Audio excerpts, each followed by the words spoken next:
In this video, I'm going to show you how to replace the front brake caliper on this Ford F-150. Let's get started. To begin, let's remove the wheel. Use a 21mm socket. Unfortunately though, I'll have to use a 22 because my lug nuts have swollen up inside of these chrome caps, and that makes them so that they're not really a 21mm anymore. Regardless, let's take off all 6 and pull the wheel off.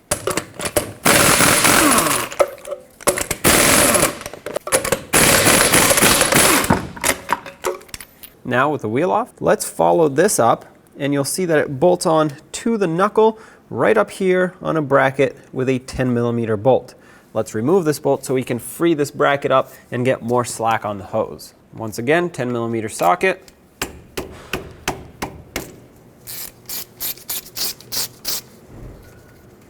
Take this off, remove the bracket, and there you have it. Optionally, but recommended, you can also take the ABS wire off of this, and there we go, set that aside. Moving on to the banjo bolt, take a 14mm wrench or socket, break this free. There we go, just enough to get a little bit of fluid to come out, and then snug it to stop the flow of fluid. And you want to do this so that it can be easier to remove this once the caliper is unbolted and off of the knuckle. So at this point, looks like I have to snug it just a little more. There we go, but at least it's broken free and you know that it'll come off easier. Now let's remove these two 13mm bolts that hold the caliper onto the bracket. Take the lower one out, leave it in a few turns just so it can hold the caliper on the bracket while you take the top one off. Take this one out. Now you can remove the lower one and pull the caliper off of the pads. If this doesn't really work for you, you can stick a pry bar in here and try to compress the caliper pistons just a little bit. There we go. That should give you just enough slack. Pull this off. What's happening is these pistons are pressing tight up against these pads, and as you can see, they have some notches. So they'll get caught on these, and the pads can't slide straight out. They have to slide sideways, so that's where the issue arises. Also, remove these retainer clips here, the spring clips that spread the pads apart. There should be 2 of them.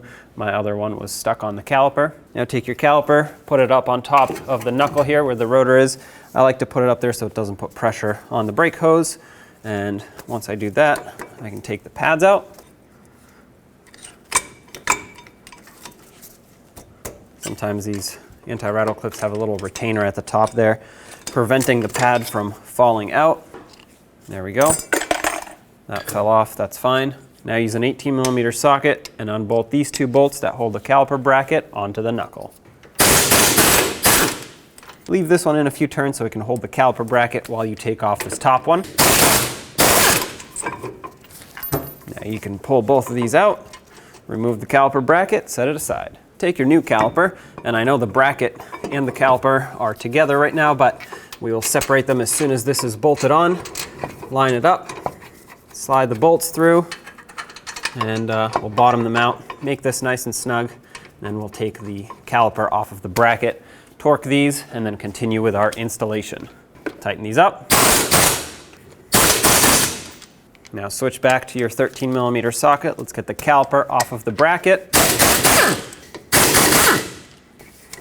Now we have much better access to torque these, and we can prep the caliper bracket to accept the new pads and the new caliper. 136 foot-pounds is the torque for both of these. Now remove the slider pins one at a time, and I'll show you why, so that we can lubricate them.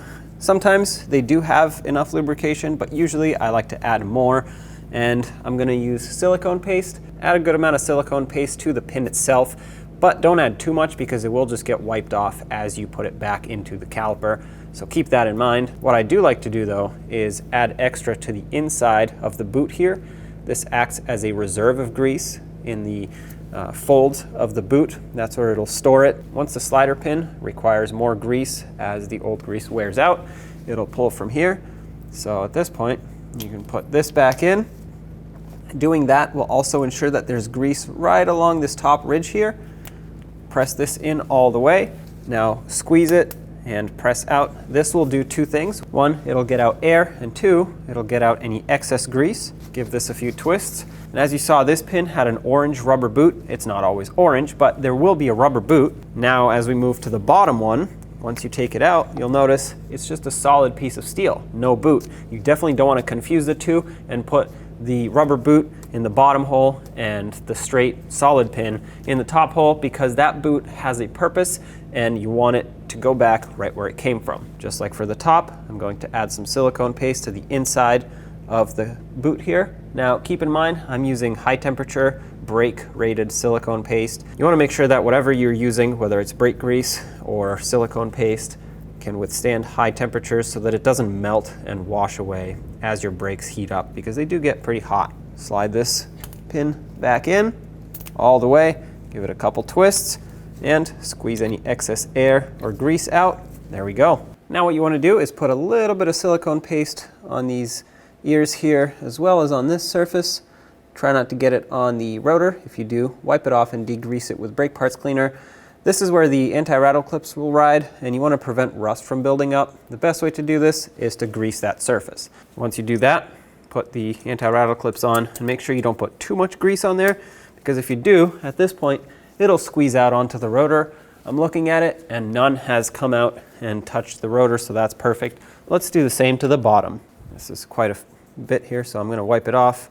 Now you can do this before you install it, but on a new caliper, since you don't have to clean anything, I find it easier if you're just careful and just do it after it's mounted. Makes things a little easier. Take the anti-rattle clip that goes on the bottom, slide it on. Make sure you press it down all the way, lock it in. You don't want this to move around. Now you can take the pads, put the pads in, slide them in at an angle. That's usually the best way to get these to start in here. You have to overcome the little clip that is on these anti-rattle clips, which is handy for putting on the pad spreader springs, but it actually kind of gets in your way when it comes to, there we go, putting on the pads. Now, even though I had to tap it, that is not because they don't fit or they're too snug in here. As you can see, these slide around perfectly, and that's what you want. You want them to be nice and smooth in here. There we go. Both inner and outer pads are in. Put the pad spreader springs on. There we go. As you do this, these will hold the pads from coming off of the bracket. But it's important to put these because these springs prevent the pads from sticking to the rotor when you're done applying the brakes. They push them out. What I'm going to do now is put the caliper on the top slider pin, just like this. Bolt it up with one bolt so it can stay in place and pivot on that. Now, what this allows me to do is squeeze these pads in while putting the caliper down. There we go. Now you can put the lower bolt in and tighten it up. The torque for these two is 55 foot-pounds. Now let's take this plug out. You can use your 14mm wrench that you used earlier, or you can just use some pliers. Pull it out of here. Over a collection bucket, remove the banjo bolt off of the old caliper. Make sure neither of the copper washers stick to the hose. It's okay if they stick to the caliper or the banjo bolt because we have a new one of both of those. But inspect the hose. Obviously, this one is almost brand new, so it's in perfect condition. Discard these, do not reuse them. Take the new banjo bolt and you want to put one copper washer over. Then take the hose and stick the banjo bolt through the hose, and then put a copper washer on the back side of it, and then start it onto the caliper. This part might be a little tricky because your gloves are probably going to be slippery from the brake fluid, but as soon as it threads on smoothly, you want to bottom it out so you can lose as little fluid as possible doing this job. All right, snug this up. This will prevent the fluid from leaking, and then we will torque this to 30 foot-pounds. Now pop off the cap for the bleeder screw, and let's gravity bleed the caliper. Take an 11mm wrench or socket, break this free, and we'll wait for gravity to pull the fluid down and into the caliper, fill it up, and push it out the bleeder screw. Looks like we have a steady drip of fluid here, so let's cap it off, and then we'll perform a full manual brake bleed to ensure that there's no air in the system. To begin your manual brake bleed, make sure that your brake master cylinder is topped off with clean fluid. Then you're going to want to have a second person in the car pumping up the brake pedal as you open and close the bleeder screw.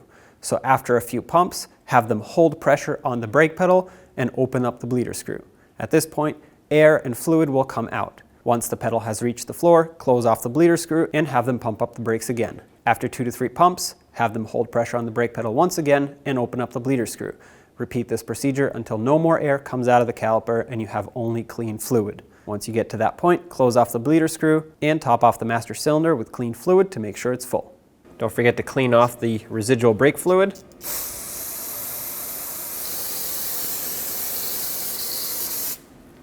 Put the cap back on this. One more thing we have to do is to resecure this bracket onto the knuckle for the brake hose. Snug it up. And don't forget to reattach the ABS wire to this bracket here if you took it off. And there you have it. Let's put the wheel back on. Now let's get the wheel back on. Start on all 6 of your lug nuts, bottom them out, and torque them in a cross pattern. It's important to do that so the wheel can seat properly to 150 foot-pounds.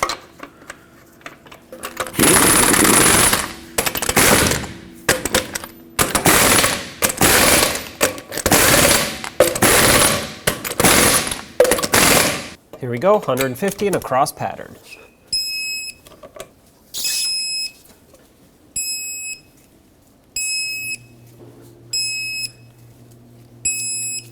There you go, you can double check it if you want. If not, take it for a road test.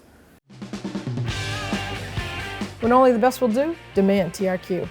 The only company that lets you view before you do.